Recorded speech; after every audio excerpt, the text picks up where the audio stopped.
Now, ahead of that crucial vote for TPS, the future of one of its most unique programs is uncertain. The Martin Luther King Jr. Academy for Boys would be repurposed under the proposal, and students would go to another academy, and that is raising concerns on what it could mean for the students it serves. Steve Iwanek, he spoke with local youth leaders about the potential impact and the bigger questions still surrounding this decision. So, Steve, what did you find out? Well, Jeff, MLK Academy has long operated as a single-gender school built on structure, discipline, and mentorship. But as the district now weighs potentially shifting all of these students into a new school, community leaders tell me not only are they concerned about maybe which building they're going to be going to next year, but also if the culture that defines this school is going with them. So what does that culture look like? Take it from John Jones, president of Hope Toledo. How do you maintain, expand, enhance, grow, make stronger a culture that is about strong academic achievement, strong self-worth and understanding? Jones says it doesn't just happen. It's built through consistency and community buy-in.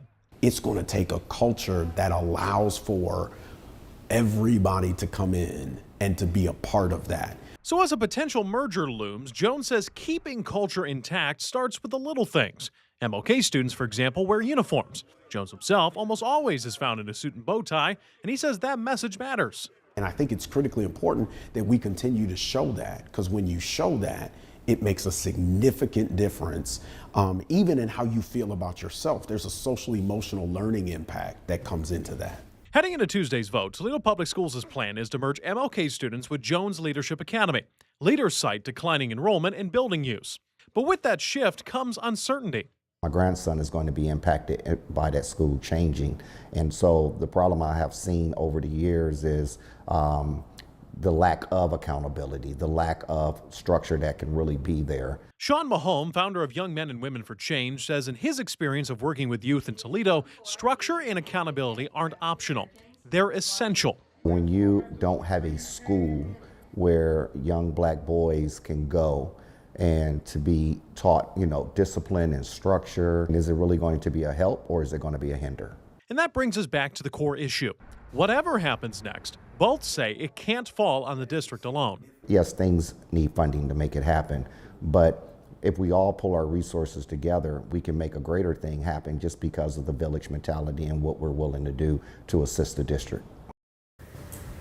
Steve, so MLK Academy for Boys has faced struggles, but to the converse of that, Ella P. Stewart Academy for Girls has thrived. So why is that? So, Jeff, believe it or not, I asked Jones that very question, and the answer that he gave me came back really to one word that we heard consistently throughout my conversation with him.